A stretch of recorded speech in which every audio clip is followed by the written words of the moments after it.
السلام علیکم ناظرین، پروگرام کا نام ہے پورا سچ اور میں ہوں آپ کا میزبان ذوالفقار راحت۔ ناظرین، پاکستان کی جب بھی الیکشن ہوتا ہے وہ کسی صوبے میں ہو، جنرل الیکشن ہو یا بلدیاتی الیکشن ہو، لیکن ایک روایت بن گئی ہے کہ ہم نے اس کے بعد دھاندلی کا الزام ضرور لگانا ہے۔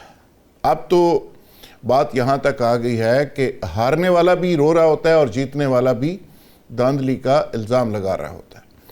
اور یہ ایسا کیوں ہے، اور ایسا اگر ہے تو جمہوریت کی یہ کون سی خدمت ہے، اور کیا ایسے رویے سے جمہوریت مضبوط ہو سکتی ہے؟ اس پہ بھی بات کریں گے۔ گلگت بلتستان کے اندر جو کچھ ہوا، کشمیر کے اندر جو کچھ ہوا، اور ساتھ ہی ساتھ بات کریں گے کہ ایران اور اسرائیل کی جنگ ایک دفعہ پھر خوفناک حد تک بڑھک چکی۔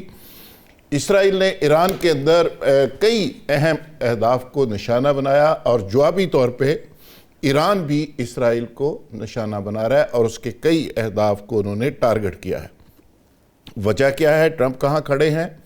اور ٹرمپ کے روکنے کے باوجود بھی اسرائیل نہیں رکا، اور نیتن یاہو نے اپنی مرضی کی، اور ٹرمپ نے گارنٹی دی تھی کہ نیتن یاہو کو میں نے کہہ دیا ہے کہ وہ اٹیک نہیں کرے گا، لیکن اس کے باوجود اس نے اٹیک کیا۔